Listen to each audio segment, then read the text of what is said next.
Hey ladies and gentlemen, I'm currently sitting in something that I'm currently working on building. However, that's not important right now. What I need to demonstrate is a new word that I have learned, as well as a few things I've added to my practitioner pouches. Yes, I say pouches because I've now made two. So one of them is that I've added this glyph thing, which means that I can put these glyphs on, and also this mote thing, which means I can put a bunch of motes on. I've also created a second, which can store a bunch of those extra mana weaving things because it's convenient. And I actually have something to show you guys. You see, the English language is a weird one, unless you're not understanding anything of what I'm saying. There's a word in the English language that is defenestrate.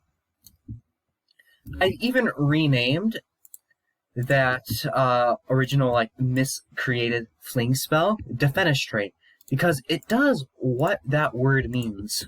So currently I have the starting of a wizard's tower. It's honestly just a pillar in the sky right now.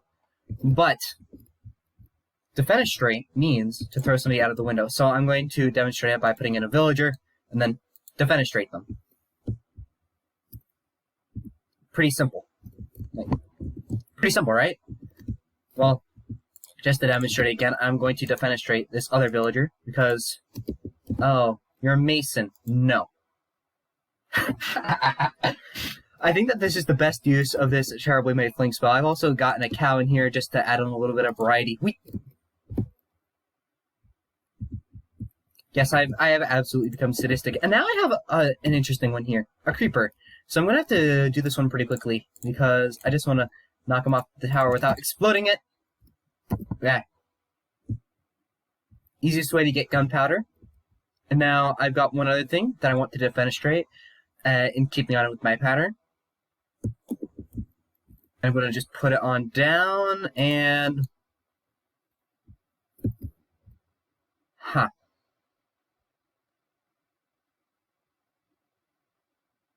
Okay then, well, guess chickens are as light as a feather. Yeah, back to the tower. I've just been working on this between episodes because it's taken a while. Because all of this is made out of deep slate and blackstone, and as well as some tuff. But those blocks are so incredibly expensive, guys. You don't understand. Deep slate is actually pretty easy to get. It just is a pain to store. But blackstone is so annoying to get. Well, right next to a basalt biome, but I get 10 stacks of basalt per 1 stack of blackstone. So, while I have built this tower mostly out of deep slate with some blackstone and tuff mixed in, there's just so much tuff that I've just got in chests, basalt, and you can't even, use it. Just if we go under use, black basalt, what are you used for? The answer is just to create polished basalt. And according to this thing, oh, we can also create smooth basalt. That's actually... Actually may want to do that at some point. But, yeah, pretty much just... I've been getting so much basalt. But I also have, create a little room up here. Because,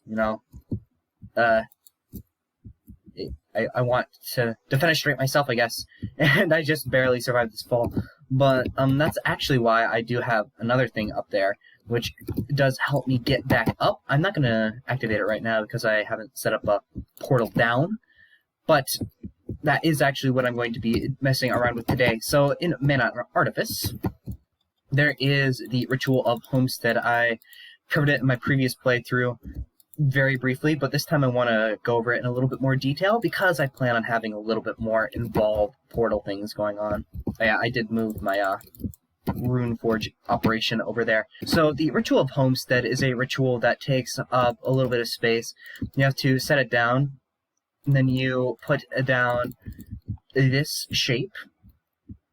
And then I'm going to just show what the ritual says. And it says that I have to put in some glyphs, and each glyph will have a corresponding number. So they will be numbered 1 through 8, with the 9 just being on the Ender Pearl, because I guess the Ender Pearl has something to do with it.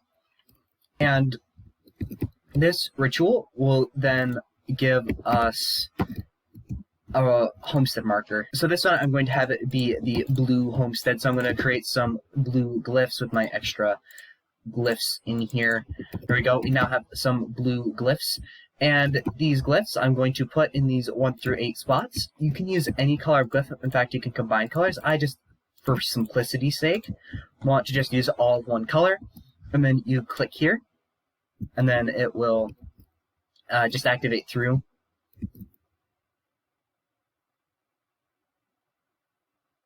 Boom, and now that it's done, we have a ritual teleport destination. We click on it here, and it will tell us what our 1 through 8 runes are. Which I actually do have to get another set of 8 because that consumed the first one. Anyway, so we now have this portal up here.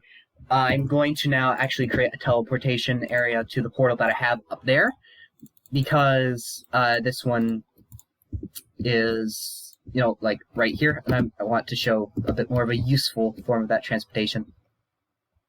So in order to create a portal to a ritual of Homestead, a ritual teleport destination, you have to draw the following shape for the ritual of returning, and then you draw it out, and then you activate with your Vinti of Dust, and that thing in the center at place number 9, that is a optional thing. It's called a world charm. That charm will affect teleporting across dimensions. That meaning, if you were to take one of those charms and attune it to the nether, you can then set this portal to go through the nether. However, it will consume the charm, which is not ideal, because they're reasonably expensive.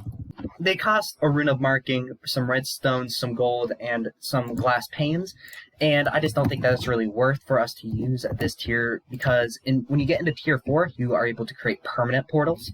So that is when I'll be using the world charms to go to my nether fortress, if I end up making a nether base, something like that. But for now, this is our ritual setup. And as you can see, we go 1 through 8 here, and we also go 1 through 8 here. So if you were to alternate red, yellow, say 1 is red, odds are reds, and evens are yellow, you would then, in this ritual, go red, yellow, red, yellow, red, yellow, etc. And it would then teleport you to that ritual of Homestead area. So I'm just going to activate this here, and it will consume everything. Well, not everything. It'll actually leave behind the glyphs, and you can sneak to not go through the portal. So I'm going to pick those up, and now I'm going to run through the portal, and it will teleport me to where I end up wanting to go. As you can see, this one is just 8 red runes, and that is the 8 red runes. So now I'm going to create a portal back, because I don't want to have to fall all the way down. So I'm going to set up this ritual for the 8 blue glyphs. As you can see, 1 through 8 are all blue. If I say had one of them be white, I would then have to make sure that exact number is white. And now I'm going to let this run through. Pick up my glyphs, because these ones are actually reasonably expensive. And now, boop, I have now teleported to where I set the blue homestead. This is a very helpful thing, because it will allow you to connect locations that are super far away. So one thing that is super far away from here, really far away from here. Sorry, English people who are like angry at me not using variety in my words. So we actually have a desert that is, I'd say, like around 2,000 blocks away. And we could, if we wanted to, say, get a bunch of sand from the desert, we could just set up a homestead destination, and then whenever we need to go to the desert, we just teleport over, and then we're good. And these portals can be set in any dimension, which is really helpful. And, oh no, we've got so much stuff in this chest. I set up a construct to shear these sheep automatically. Oh my goodness. But this magic broom apparently has been picking up all the eggs from my chicken farm, as well as the feathers, because the shear and pluck command, you can pluck chickens of their feathers.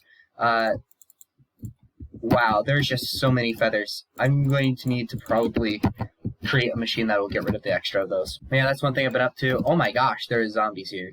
Like, Iron Golems, you are failing miserably. I am having to manually kill zombies.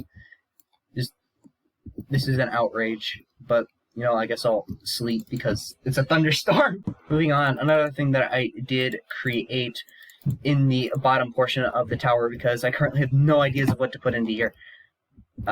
This actually looks kind of creepy. But in this area, we have our Runeforge setups, and if you put hoppers above them, they will just automatically smelt down everything. So I put some stuff in this hopper, it just goes through one at a time, and I put in a bunch of wood because I want to have some charcoal. Although charcoal at this point is only really useful for torches, and I don't really need torches, so Although torches and coal is still useful. Yeah. So that's pretty much what I've been up to between episodes. You guys would be surprised how long it took me just to build this little thing here, okay? Just took a really long time, although not as long as it would have if I had not created this spell here. So this is a dig spell, but I added in I believe this is the area effect, so I could just crank up how much of an area it impacts, and this one impacts I believe, a 3 by 3 by 3 by 3 area. I mean, you could just go down into the mines and test it. So here we have 1, 2, 3, something that is 4 blocks long. So I'm going to hit it here. And, oh, okay, it's a 5 by 5 area. But yeah, it just is significantly easier to mine if I just have to pull that spell. Oh, it's over here. I'm just going to move it over here. And I just shoot, and it clears out a big area. In fact, I probably could just show how much area it cleared out down in the mine, like, depths. Yeah, so here's where I kind of just was like, you know what? I'm going to shoot the dig spell a lot, because I need a lot of deep slate. So, you know, this is how much deep slate was displaced to build part of the tower. And the reason why this gold is here actually is because I took off the greater break ring, so then it wouldn't break diamonds, so then I could mine it with my pickaxe, which has fortune on it. You know, professional mining tips with Jeb. By the way, so for this episode, I was thinking that we could try out the blink spell, as I mentioned at the end of last episode, so self-blink. And we are going to have to crank up the range, so to the range of, I believe it goes up to 16, yeah. So I'm going to need to gather all these materials, and then I will be right back. Okay guys, I've created the spell. It is a pretty expensive spell. It costs 55 mana, although considering that I got 1,000 mana overall, it's not an extremely expensive spell. At the default range of, I believe it's 5, it only costs 22. However, the thing is, I'm going to change the affinity to Earth to significantly decrease the cost, but I'm actually going to show what it does first. So what the spell does is that I right-click when I'm looking in a direction, it teleports me that way. And the Ring of the Enderman, what it does is that, I'm pretty sure what it does is that it makes it so that the range is doubled. Although it is not draining any charge, so I find it to be interesting. What the ring entry says, it says that it will enhance the blink spells, allowing the shapes I use to dictate where I teleport to if I target a block. So I'm honestly unsure of what that means in regards to that type of thing. Just because that's kind of a vague description, and there's not really any elaboration on it. So, I mean, is there more under the blink spell, actually? It does not specify anything else. Although it did say that it should effectively double the teleportation distance, so that is how much it is with the ring, and then without the ring, it goes the same distance. What does this ring do? Am I supposed to hold it in my hand, and it'll allow me to teleport further or something? Because, I mean, well, the spell itself is cool. The ring does not seem to be doing anything.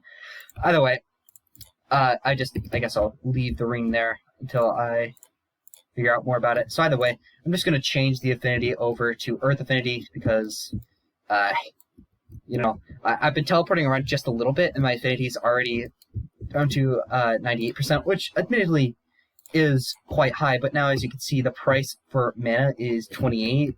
If I were to get the Earth affinity back up to 100, it'll probably be a very different... Oh, wait! Oh, that's convenient! Just being able to teleport through blocks. Wait a minute. Is that what the ring would affect? Did I teleport halfway through instead of the entire way through? Did that take up a charge? So I click in there. Okay, that teleports all the way through. Okay. So it teleports all the way through. I'll put on the ring. Well... No, never mind. The ring made no difference. The ring did not spend any charge in that. Okay, then either way, but now we can see it's down to 27, which it's somewhat low. It's not like super cheap, but at the same time, I've got 1,000 mana, so it's kind of like a Does it really make that much of a difference? So, okay, so I will see. Will the Ring of Enderman allow me to teleport all the way to the surface? I mean, I think it allowed me to do that. If I take this off. Yeah, that worked anyways. Okay, then.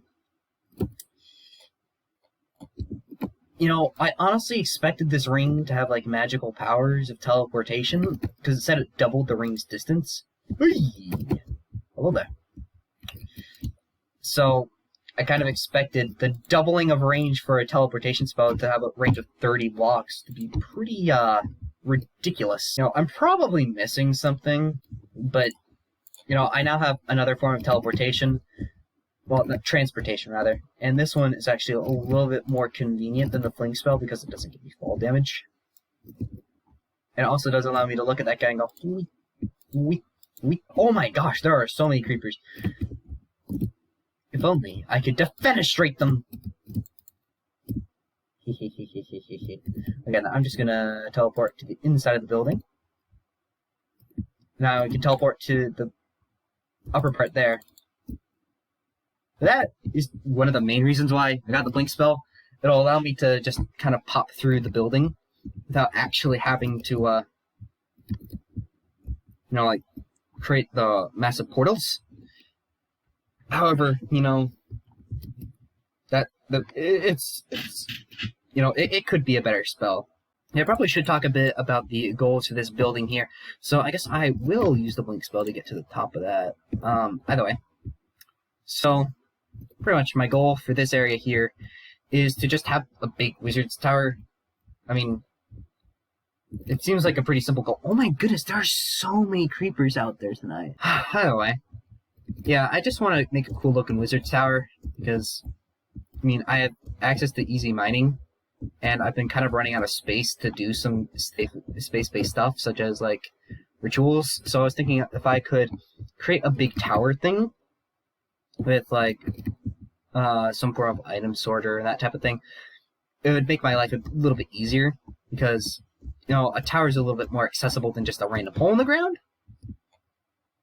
So that's my idea. It's not exactly like a super complicated one, but it's an idea. Well, either way, that was a relatively short video. I kind of had to spend a lot of time on this tower here because I almost never build. And currently it's a little bit stubby. I intend to, like, triple the height or something like that. It's going to be a ridiculously tall tower. But yeah, that is all the time I have for today. I appreciate you guys for watching this video. And if you have any comments of other spell components I could try out, or rituals that maybe I've been forgetting about, that would be great. I'm thinking next episode of trying to take care of the summon component. And then I could try to summon stuff a little bit more, because, you know, that's something I want to try out. However, you know, it's pretty much it. Just see ya.